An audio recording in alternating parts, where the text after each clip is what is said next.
Head over and chat with Mark about what's coming our way. Bus stop forecast time. Okay. So your kids are old. They're out of school. They're out of Same school, with mine. yep. But lots of parents, a lot of them had school last week. Tough week when it was hot. This week it will not be as hot. Good. And also the schools had a chance to cool off. The ones that don't have AC, I mean, this weekend's totally reasonable weather. So off to school tomorrow morning, comfortable start around 60, and then heading home it'll be just starting to turn hot by that time when the kids are jumping off the school bus. There's that little upper level low offshore. Now that's going to move farther offshore. This is kind of a weather maker, but it moves away, which allows the hot air to expand northward. A few days ago, we thought this high pressure would be directly over us and stronger. That's why we were thinking at one point, I mean, I was on vacation, but all the members of the weather team that were actually working, they were thinking, hey, wow, it could be near 100 this week. Luckily, it's staying to the east, not quite as intense.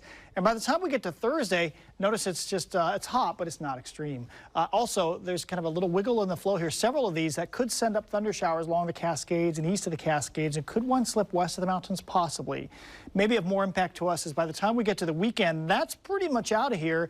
And cooler air is taking over from the Pacific, plus an upper level system could come up the coastline somewhere between Saturday and Monday. Could that actually give us widespread scattered showers? That could happen. It's going to feel more like fall, I think, this weekend. We just can't tell you yet how many showers we expect this upcoming weekend. So I mentioned tomorrow, lots of sunshine, beautiful day, and then look at the afternoon. Thunderstorms develop over central Oregon, not so much over eastern Oregon.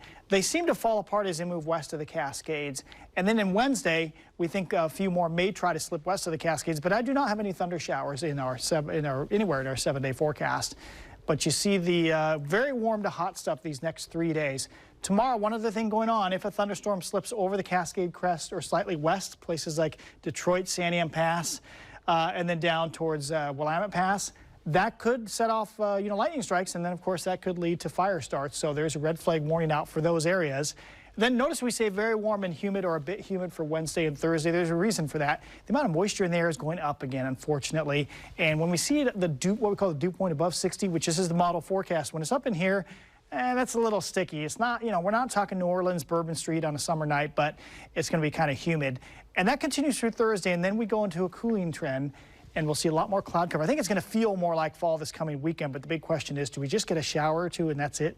That's a possibility. Fingers crossed that's the case, because lots of you have outdoor plans for this first weekend of September.